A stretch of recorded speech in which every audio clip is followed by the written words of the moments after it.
अंतर्राष्ट्रीय योग दिवस भारत का योग को लेकर एक अलग ही पहलू है। भारत को जाना जाता है अंतर्राष्ट्रीय दिवस पर। हम याद करते हैं हमारे माननीय प्रधानमंत्री जी ने ये अंतर्राष्ट्रीय स्तर पर जो पहुंचाया है योग को, ये एक बहुत बड़ा योगदान है। इस साल जो 21 जून अंतर्राष्ट्रीय योग दिवस आ रहा है उसमें इसे पब्लिकली नहीं बनाया जा रहा, लेकिन मैं कहना चाहूँगा कि ये ऐसा दिवस है जिसमें हम याद रखें कि योग हमारे जीवन का अभिन्न अंग है। इस बार जो थीम है वो ये है कि घर पर ही करें योग। कारण यही है कि योग दोनों तरीके से जरूरी है, एक तो योग करें और दूसरा घर पर ही करें।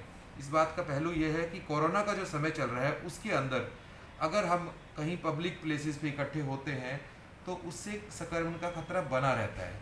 घर पर योग करने का पहलू यह है कि अगर हम घर पर ही हैं और अगर योग नहीं करते हैं तो शायद हम अपने स्वास्थ्य को सही बनाने में अच्छा एफर्ट नहीं कर रहे हैं।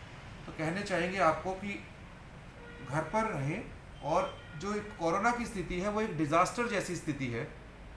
डिज़ास्टर के लिए कई चीज़ ज़रूरी है, जैसे कि रेजिलियंस सबसे पहले ज़रूरी है। फिज़िकली स्ट्रॉन्ग होना रेजिलियंस का पहला हिस्सा है। तो फिज़िकली स्ट्रॉन्ग होने के लिए योग आवश्यक है।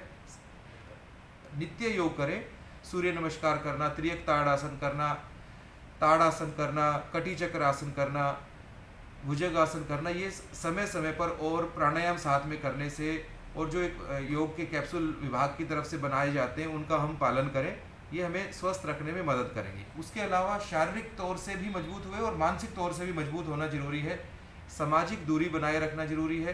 किसी भी डिज़ास्टर में लड़ने के लिए, जीतने के लिए ये सारे पहलू आवश्यक होते हैं। तो मैं अंतर्राष्ट्रीय योग दिवस पर यही कहना चाहूँगा कि हम घर पर योग अवश्य करें, भीड़ से बचें और अपने जीवन को योग युक्त बनाएं और रोग मुक्त बनाएं और कोरोना से जीतने में सफल हों।